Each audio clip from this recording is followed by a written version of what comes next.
Going to talk about IMC or integrated marketing communication. So if you're a business major or marketing major, this is already a foundation or principle na alam nyo kasi integrated marketing communications is everywhere, everywhere or on everything around us.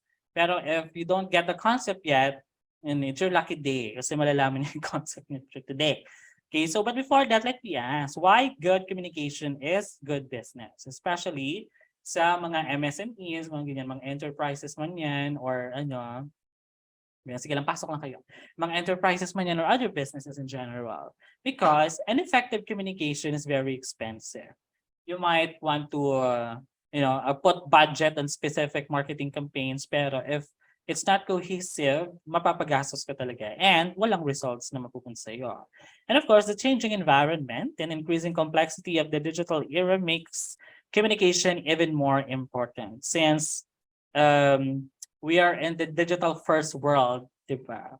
So kailangan streamline lahat ng communications mo to your prospects and your loyal customers. Okay? So what is IMC? IMC is the integrated management of all communications to build positive and lasting relationships with customers and other stakeholders. It is a customer-centric, data-driven approach to marketing and branding that stresses communicating to consumers through multiple forms of media and technology. It is a customer-centric, data-driven approach because you cannot have an integrated marketing communication without enough data or information about who are you targeting, who are you talking to, and the likes. And it builds positive and lasting relationships because you show them that you care by knowing who they are and you understand their challenges, the blockers in their lives, and then how your product or how will your service will help them, no, or will provide solutions to their problems. Okay, so for the second paragraph, it is how you prevent your organization from having multiple conflicting messages sent out by individuals who shouldn't be sending them out. It should balance an institution's responsibility to create awareness with its need to generate results.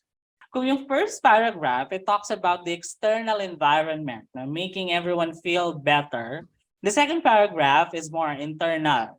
No? It solves the problem or depravity of having too many cooks in the kitchen. No? Or having too many people na gustong kumontrol on how you communicate the products.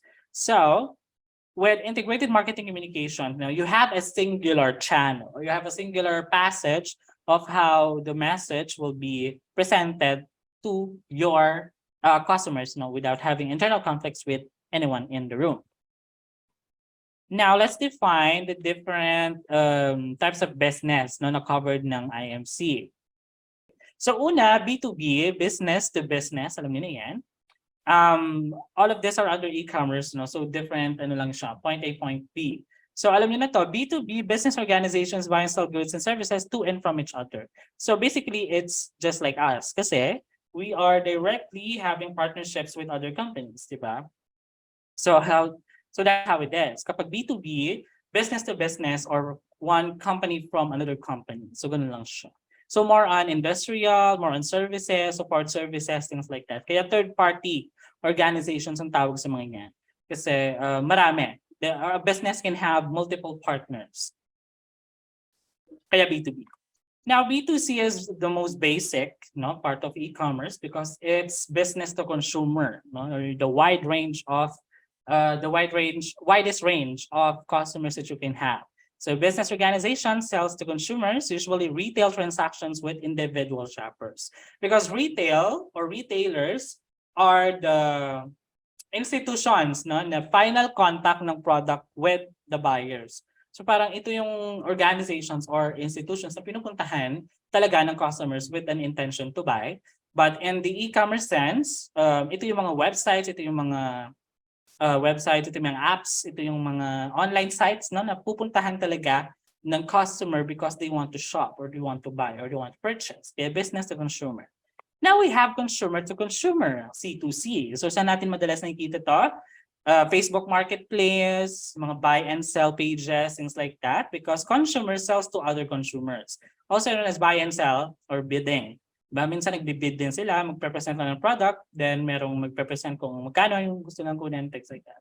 And kaya siya consumer to consumer kasi the person or entity selling the product is not really like a business organization na tripan niya lang magbenta because hindi niya na kailangan, things like that. Then we also have consumer to business, C2B. Yung iba sa inyo might heard it for the first time, but it already exists in the e-commerce world. So consumers state the price for product or service, and businesses either accept it or leave it. So parang ano lang yan, pawn shops or pawn stars, yung TV show.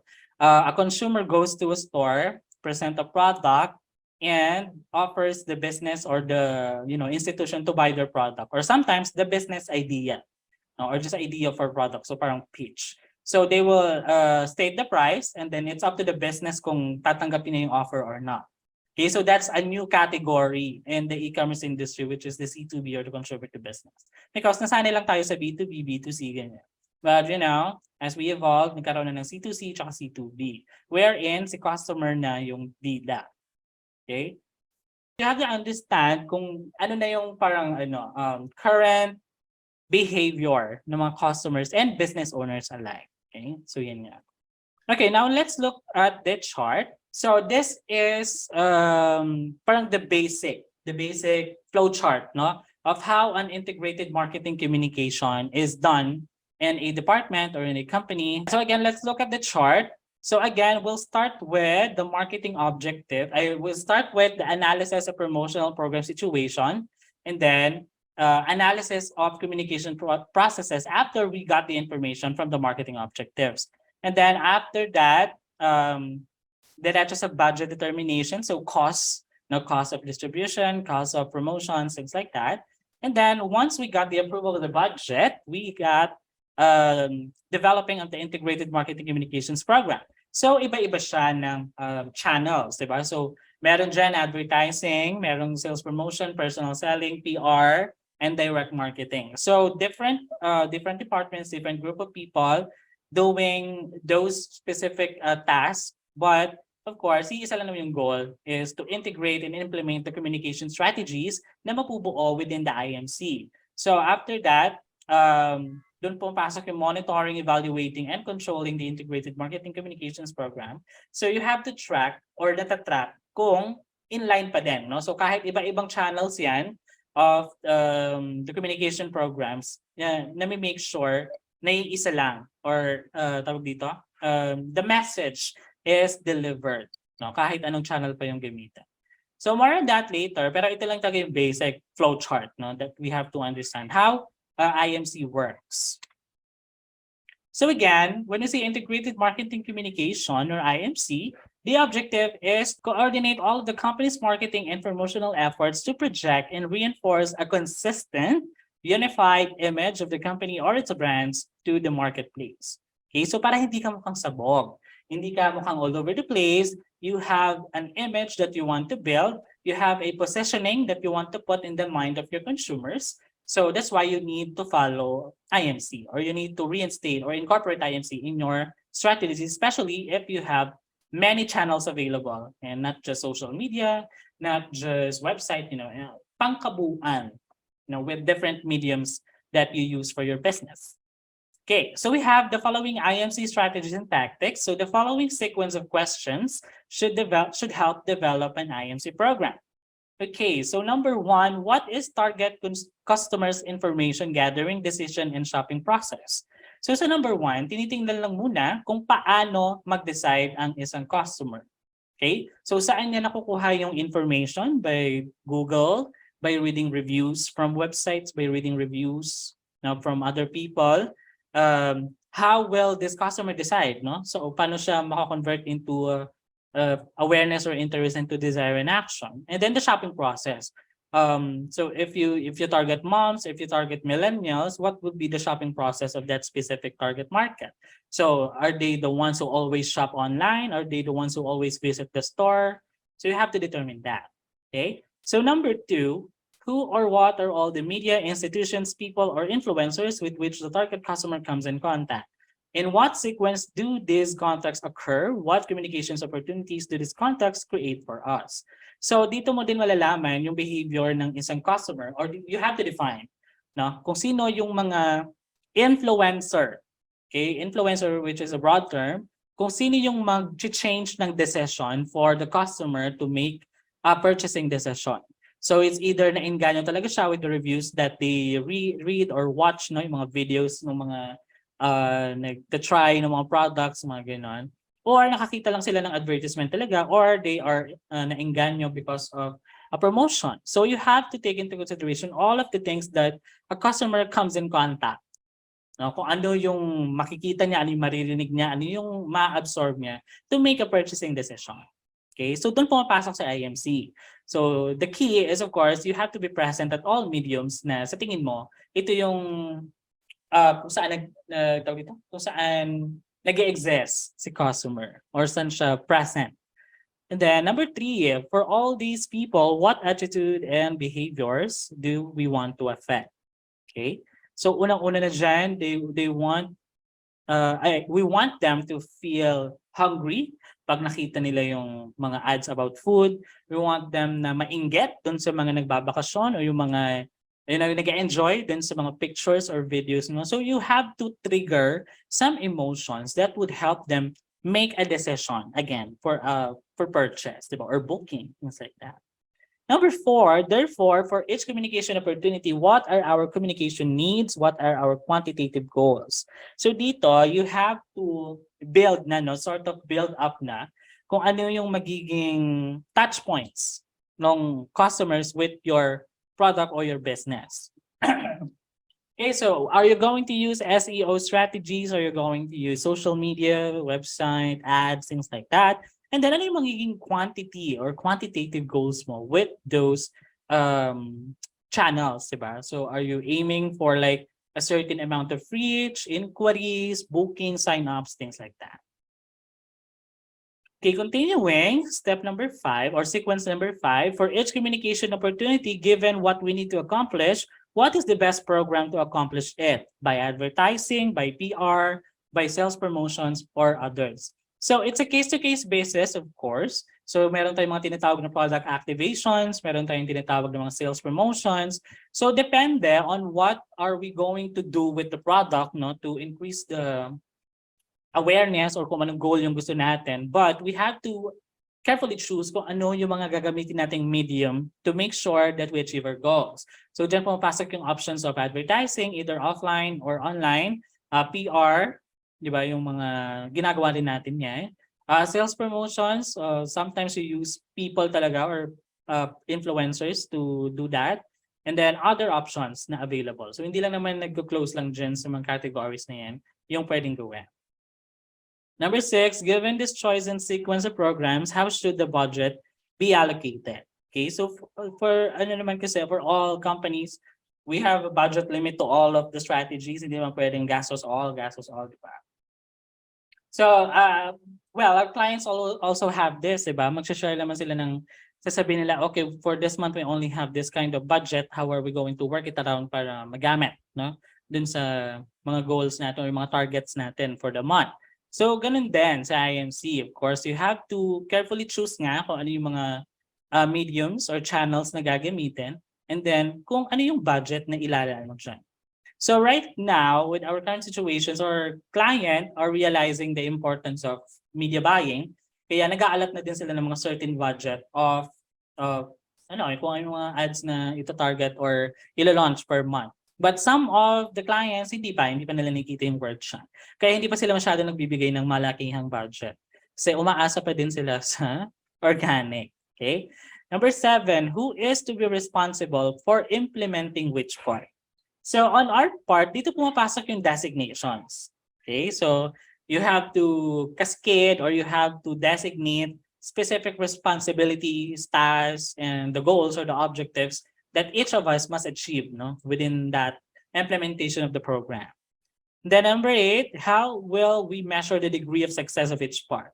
So again, nakadepende rin yan kung anong mediums yung mga gagamitin natin or yung mga channels. So if we use paid ads, diba, may mga certain targets tayo dyan, ilang conversions, and then low cost, yung mga ganon. Tapos kapag organic naman, titingnan natin yung mga reactions, yung mga comments, kung ilan yung mga nag-share. So you state the measure of degree para masabi mong success yung ginawa niyong campaign. Those are the IMC strategies and tactics. So tanda lang natin yung 8 na yan.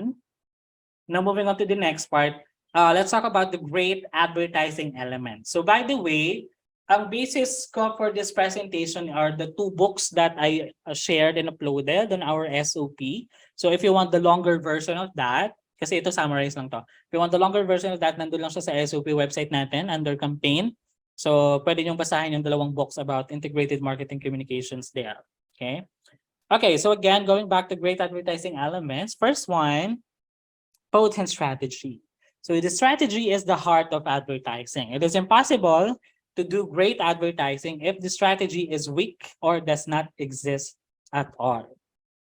Okay, so parang ito yung mother ads, ito yung mga key messages, kung ano yung core or kung ano yung essence ng gagawin nating campaign para iisa yung message na ipaalam natin sa mga customers natin. Well, alam niyo naman na yung lahat yan. Pero of course, we're trying to include everyone na para mag-gets kung anong ginagawa natin as campaign.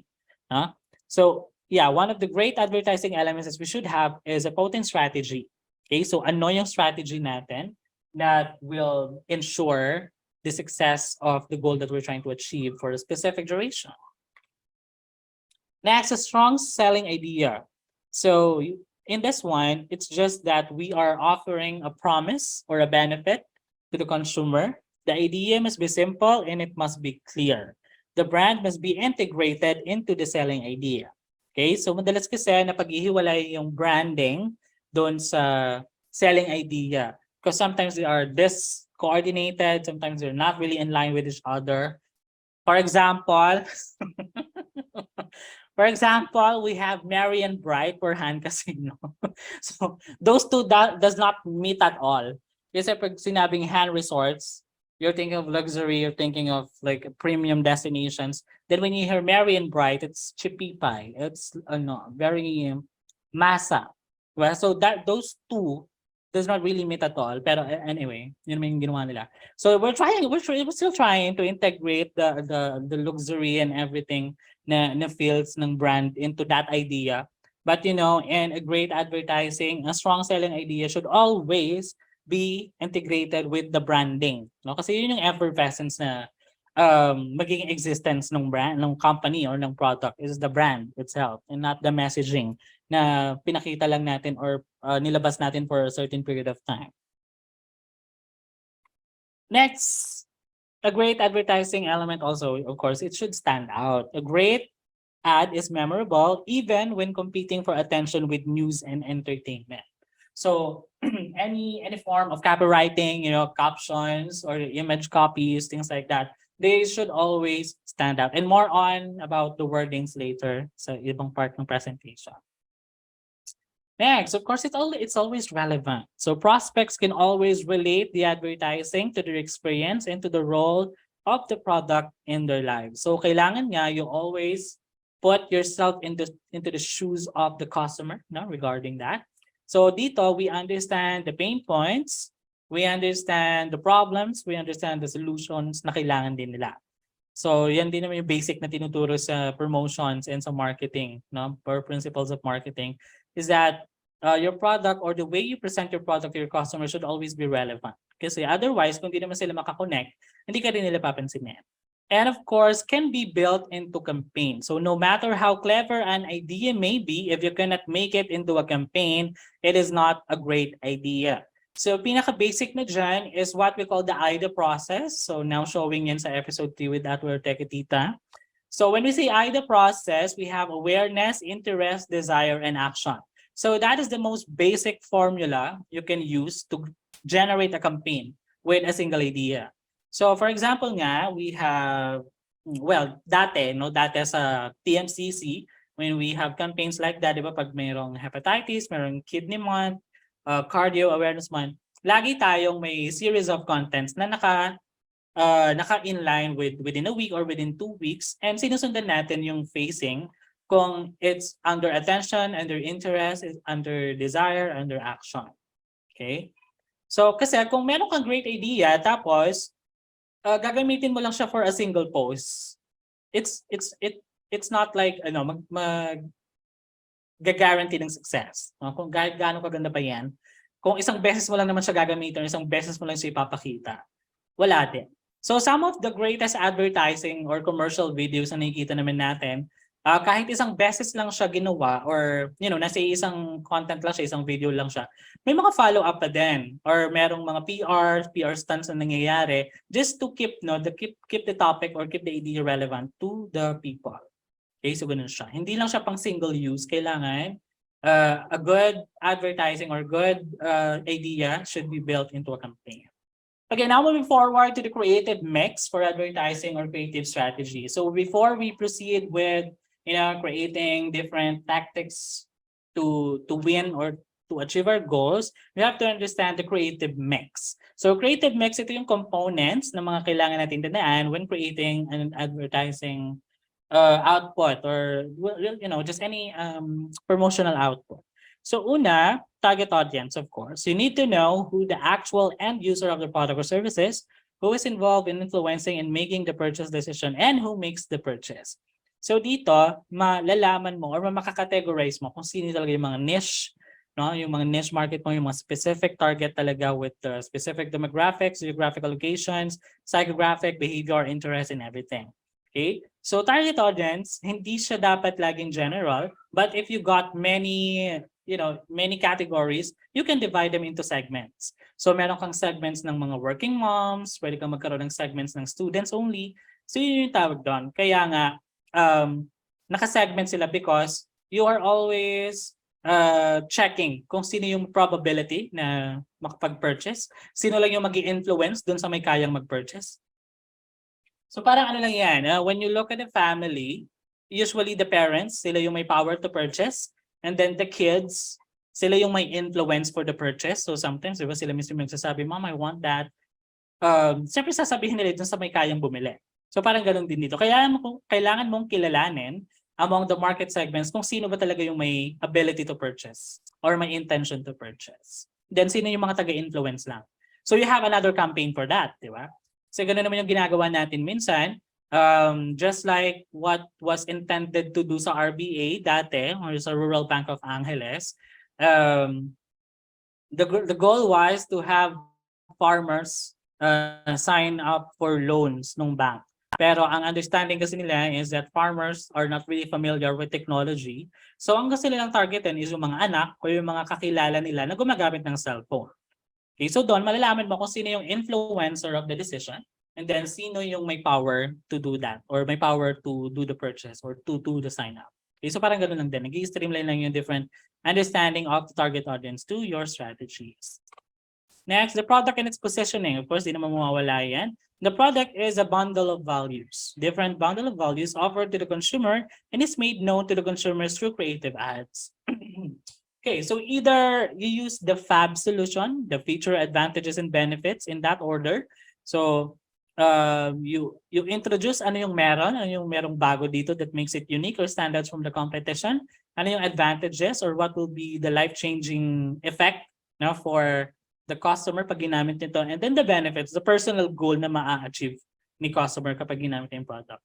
And then the communication media. So dito madalas tayo pumapasok because we are the media vehicles that might carry the marketer's advertising message. So either lalabas tayo sa SOCMED, magiging radio ad or magiging display ad sa mga websites. Now we have to determine kung ano yung mga media vehicles that we might use to make sure that our products or the ads would be chasing our customers. And then the advertising message. So it involves everything that the marketers plans to say in its ads and how it plans to say the same, both verbally and non-verbally. So kahit wala kang voiceover, kahit wala kang tao nagsasalita, the message is clear in the advertising message. So whether it's a posting, whether it's a radio ad, whether it's a video, kailangan the advertising message is there. It's singular and then targeted. Okay, so let's look at this tawag dito, table or chart explaining the connection between Maslow's need or hierarchy of needs and the selected advertising appeal. So before we deep dive into this, let's understand muna ano nga ba yung rational approach and the emotional approach. When we say emotional appeal or emotional approach, it relates to the customer's social and or psychological needs for purchasing a product or service. And this appeal is effective because many consumers' motives for purchase decisions are emotional. So it can be either social or for personal. Madalas na effective to sa mga organic campaigns natin, no? Especially when we are targeting specific people that would really be moved to make a decision based on the emotional appeal that we show in the message. No? So saan ba naging effective ito? Kapag we understand the pain of the customers and then we show it to them with visuals or with words. Yung parang ganito ang itsura mo kapag mag ganyan-ganyan, mag-drugs ka. Do you want to be the same person? Mga ganon. Well, so there's an emotional appeal that makes the customers feel something. And then it's always under two categories in yan, social, personal. So social, it's yung environment or external or the society at large. If you want to make a difference, by helping others out or by sharing for awareness, yun. And then meron ding personal, which is for your own achievement or for your own goal, personal goal. So kaya mo binili yun because you feel na masasatisfy ka, mas magiging masaya ka if you do that or if you purchase that. Okay, so that's the emotional appeal. Pag rational, it focuses on the consumer's practical, functional, or utilitarian need for the product or service and emphasize features of a product or service and or benefits or reasons for owning or using a particular brand. So dito, mas logical or mas may realistic, no? Mas may realistic na reasons yung tao to make a purchase. So dito madalas naman kasi yung mga nagiging effective lang dito are yung mga nasa print, yung mga B2B purposes kasi may intent talaga yon, and then complex and high involvement products or yung may highest degree of participation of the customers. Okay? So dito more on practical thinking, di ba? You're thinking of the cost, you're thinking of how will it affect your everyday lives, things like that. While sa emotional kasi, you just want to feel good or you just want to make each other feel good. Pero dito, you're thinking of reality. Okay? So yun yung madalas na ginagamit nating style of advertising, whether online or offline. So either emotional or rational. Yeah, Maslow's need hierarchy and the connection between the selected advertising appeals between rational and emotional. Ito yung mga madalas na angle or yung mga madalas na emotions or practicalities or logical senses na meron per hierarchy. So let's start with the physiological needs. In the rational approach, we have protection of others. You just want rest, you want sleep. So ito yung madalas na goal, no, of a person under physiological needs. While sa emotional, appetite and personal comfort. So this is yung feels, di ba? Yung feels. Kasi sa rational, you're thinking of your health. While sa emotional approach, it's the need to satisfy kung ano man yung internal na nararamdaman mo. While sa rational, it provides a physical benefit, na benefit to the customer. Okay? For the safety needs and the rational, the advertising appeal here is the durability and the safety. So again, may physical proof, no? Either the durability or safety, kung gaano ka-effective yung product for the customer. While sa emotional, the advertising appeal here is fear, health, and security. Kaya madalas na pinagsasama ang rational and emotional approach because we want to give a message to a customer about being safe and secure. No? Kaya madalas na pagsasama yung dalawang yun. And then for social needs, under rational approach, we have cleanliness or economy and attraction. While in emotional, madami na siya. So nandiyan yung cooperation, devotion to others, guilt, shame, humor, home comfort, romance, sexual, social achievement, social approval, sympathy, because all of that falls under social needs. Then we have the esteem needs. Under rational, again, practicality, dependable quality, dependability in use, kung ilang beses mo siyang pwede magamit, enhancement of earnings, ba kung mag-benefit ba talaga dito yung customer, variety of selection, or yung pag-solve nung need for assortment. no, ng isang customer. And then for under emotional approach, and then yung pride of personal appearance, pride of possession, style, beauty, and taste. So I think we can see renew here under sa emotional approach and under the esteem needs category. Okay. And the lastly, we have the self-actualization needs. So under rational approach, ang appeal lang dito is opportunity for more leisure. So I think nakikita natin dito si Han. Pati sa emotional approach because what we can see here is that merong ambition, avoidance of physical labor, curiosity, entertainment, pleasure of reaction, simplicity, games, and sports and physical activities. Okay, so lahat to ng pang self-actualize or pang self-satisfaction nandito under rational approach and emotional approach.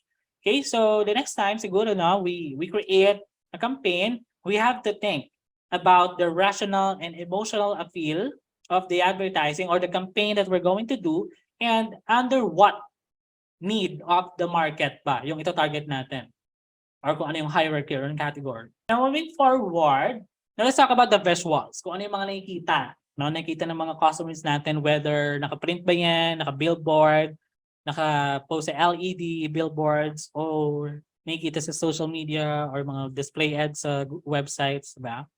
Because creative use of visuals helps capture attention. Hindi naman tayo nagkakamali dyan. Kaya nga laging combination ng campaign and creative ng isang ad is merong image or merong video, then merong copy. Diba?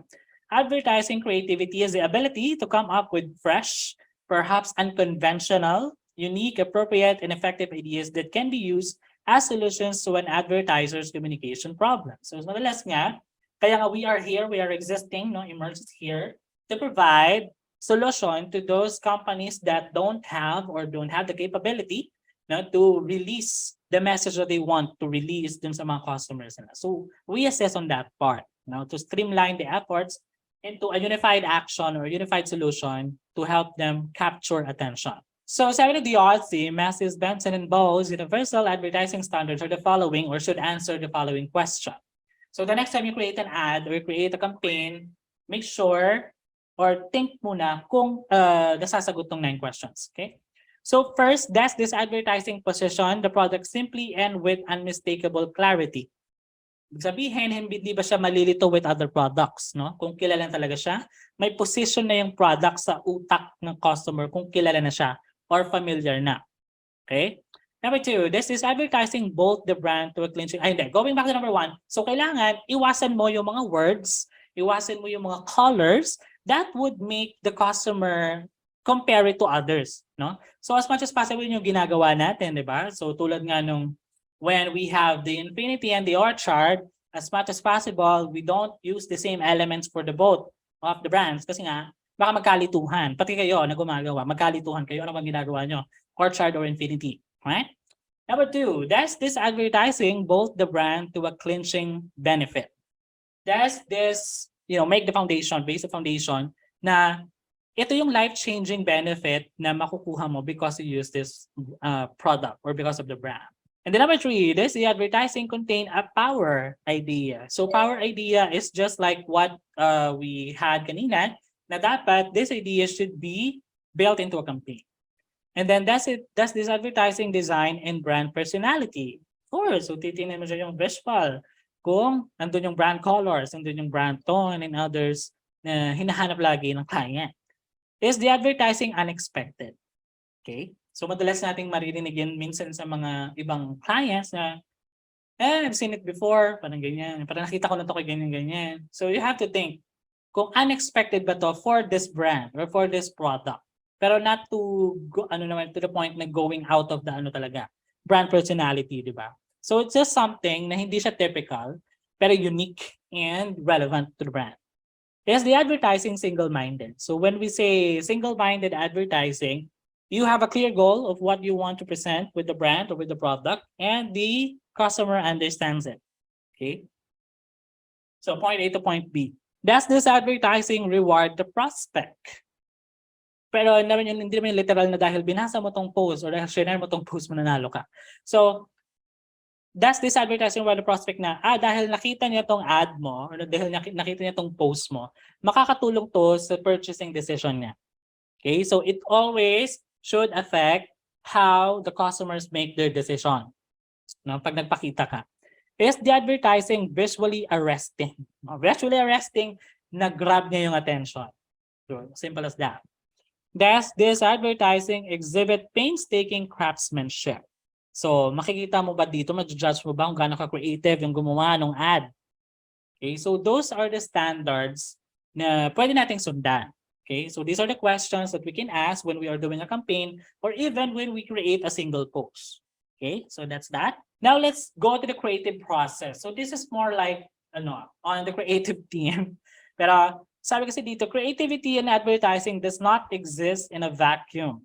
The creative process is not a scientific process, rather it evolves from insight or inspiration. Kaya nga meron kayong di ba? Tawag dito? Regular na shares and tips, sharing of tips, ganyan, kung ano yung mga bago, kung ano yung mga updates ngayon sa design, because it usually evolves and it does not become a single formula. No? The creative process is not a single formula. So si Graham Walls in English Sociology has outlined 4 steps in creative process where it usually takes off from a base of a systematic accumulation of facts and analysis. While si James Webb Young, a former vice president at J. Walter Thompson, developed one of the most popular approaches to creativity in advertising. So basically, merong dalawang tao na gumawa ng creative process and it's up to you kung ano yung susundan nyo. So let's compare both. No? So una, let's look at the creative process by Graham Walls. So again, they have Graham provided 4 steps for the creative process. So first, preparation. Gathering background information needed to solve the problem through research and study. So minsan ganyan din yung ginagawa natin, di ba? Bago tayo gumawa ng ads, we Google, no, we read resources, we check links, we check others na that will support, no, kung ano yung sinasabi mo dun sa copy mo or kung ano yung sinasabi mo dun sa image copy. And then incubation, getting away and letting ideas develop.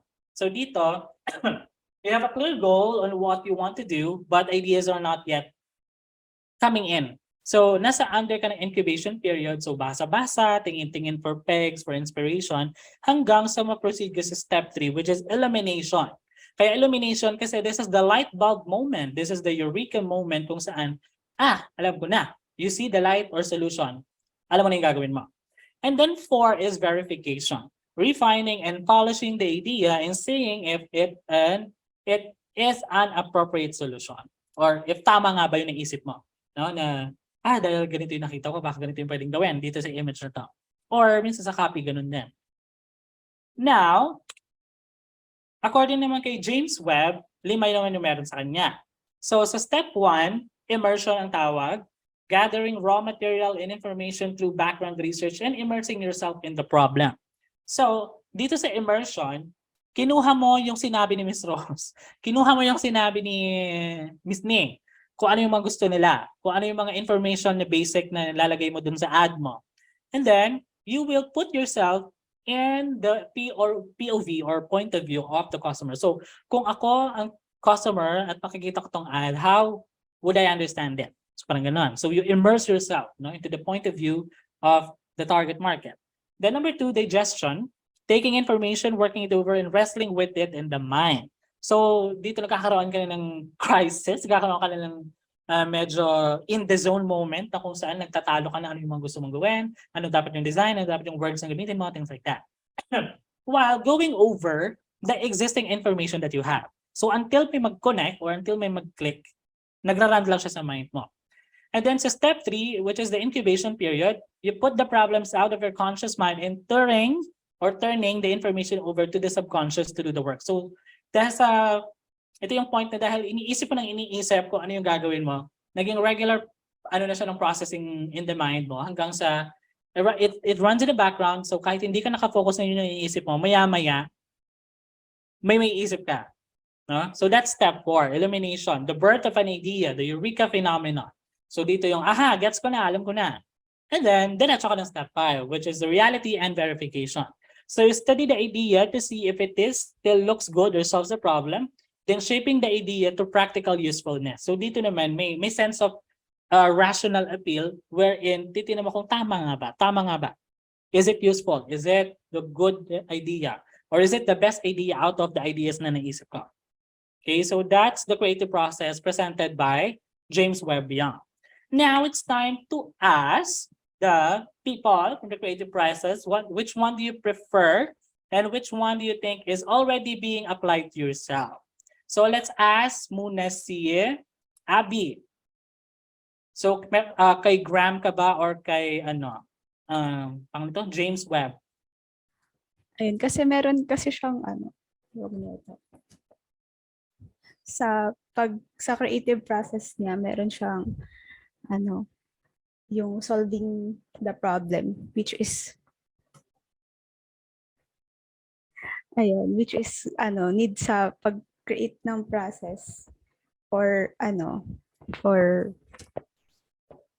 for doing doing images, ayun, kasi need mag-solve ng problem. Yun naman kasi yung ginagawa natin. Kaya tayo to solve problems, ayun. Hindi lang basta gumagawa sa creative side, ayun. Alright, very good. Palakpakan natin si Abby. The leader of the creative, Patrick. Which one do you prefer? Yung kay Walls or yung kay Young? Ayun, kay Young din yung sa akin. Hindi, gusto ko kasi yung process niya na talagang kuha mo na lahat siya ng information before siya talaga mag-come up sa isang idea. Kasi yun din yung process na sinusundan ko eh. Gather information, then ayun, from that, dun mabubuo yung idea. Alright, thank you. Now, let me ask the campaign team. Okay, so kahit sinabing creative process, alin pa rin dito yung prefer mo, no? Kasi you can apply this to copywriting and or content writing in general. So are you team Young or team Walls? Young rin ako kasi most of the time, I like to collate as much information first, tas after kung ma-digest lahat ng yun, doon pa lang ako magkaka-eureka moment. What about the media bagging? Jane? Kay Young. Kasi gusto ko yung process niya bago siya makagawa ng idea. Which is, hindi yun parang in-incorporate ko sa when doing ads. Alright, thank you. Okay, last but not the least, a web dev. Chan, ano masasabi mo? Si Yang, syempre. Parang yung sa process din kasi niya, same din sa web development din eh. Yung nakita ko. Gather informations, lahat ng pwedeng makuha. And then, dun sa information kasi na yun, ay nakakapag-come up ng mga ideas din. Dun din, marating di mga problem dun sa mga ideas na yan. And then, ayun, makakapag-produce ng output. So parang same din sa development yung process kasi. Thank you everyone from each department. So I think last part nito. So these are the communication techniques for persuasive advertising. Because at the end of the day, we need IFC or we need to incorporate the integrated marketing communication because we want to persuade the target market, on how they should make their decision or how will they do the decision or how will they move on in their lives na involved pa din yung product or yung brand, yung services na ino-offer natin. Okay? So unang-una, get the audience aroused. Okay? So you arouse them or you trigger arousal, meaning magti-trigger ka ng mga basic arousal behaviors ng tao. So yun nga, either papagutumin mo sila, will make them feel uhaw, you make them feel inget, yung mga ganon. Pag nakita nila yung I want that too, yung ganon. Next, give the audience a reason for listening. Okay, so bakit kita papakinggan, di ba? Bakit kita papansinin? Ano yung meron? Ano yung meron sa product mo? And why is it worth my time? Use questions to generate involvement. Kaya usong-uso to sa social media, di ba? Because social media, you can share your thoughts there. So why not take it to your advantage na always ask question, to involve the customers lagi dun sa journey, di ba? Yung feel nila kasama sila doon. Cast the message in terms familiar to your audience and build on points of interest. Very important to, especially on the choice of words that we are using, di ba? That's why dati, di ba, pag sinasabi natin, gumamit tayo ng layman. Kasi if we use highfalutin words so much, we become irrelevant, we become not relatable. No, so as much as possible, we dumb it down for them to the point na nagigets na nila tayo. Even elementary students, when they read the ad, gets nila. And then, build on points of interest. So, pwede nga yung pain points, di ba? Kung ano man yung mga magti-trigger dun sa mga target natin na mapapatingin talaga sila. They will stop what they're doing, then read or watch whatever is presented to them. Okay, so very important yun. Use thematic organization, tie the material together by a theme and present in a logical, irreversible sequence. So parang ano lang yan, yung IDA process niya, na parang pag ganito yung pagkakasunod-sunod niya, ganito yung sequence of the ads, magigets niya or alam na nung customer kung ano yung next na makikita niya. So parang may expectation na din siya nun. And then kapag na-meet yung expectation niya, okay, good. So ito yon, tama yon, go na siya for purchasing decision. And ayun yung sinasabi, tie the material together. Kaya pumapasok doon si IMC. Because you have to streamline all efforts into one single approach or one single message that would persuade everyone. Next, use subordinate category words that is more concrete and specific terms. So if you have like a general headline, if you have a general key message that you use every time na maggagawa ka ng ad, kailangan meron kang secondary or subordinate category words. So parang ano lang yan, sahan. So sahan, di ba, meron tayong first integrated resort in Clark. And then, nagkaroon na tayo ng pillars. So dun sa pillars natin, meron na tayong image building, meron na tayong commercial, and then we use specific words only that we should use on those specific pillars. So gano'n. Next, repeat key points. So dito, kahit paulit-ulit ka, at least tumatatak yung sinasabi mo. So that's one of the tactics that we use for the ads ni Emerge regarding the SME Expo. So dahil meron kaming goal dun sa SME is to, gather as many leads as possible. Kaya laging lumilitaw dun sa ads natin, yung 10% special rate offer, drop by for a free digital marketing consultation. So yung mga key points na yan, inuulit natin every time they see a reminder or they see an ad about the expo. Okay, so that's it. And then use rhythm and rhyme. So para kang gumagawa ng tula, para kang gumagawa ng kanta, kailangan meron pa ring sequence yan na nagfo-flow din dun sa wave ng utak ng tao na mas nasasayahan siyang basahin kung ano yung nakikita niya. Or if it's a video, di ba, yung rhythm, yung music, may psychological effect din yan, di ba? But if you use words only, di ba? So kailangan gumamit ka ng a little bit of alliteration, gumamit ka ng a little bit of sequencing na same yung mga last syllables or yung mga tunog ng mga last syllables per sentence para may sense of familiarity pa din yung tao na pag binasa nila, natandaan ko siya kasi ganito kasi basahin. Mga gano'n.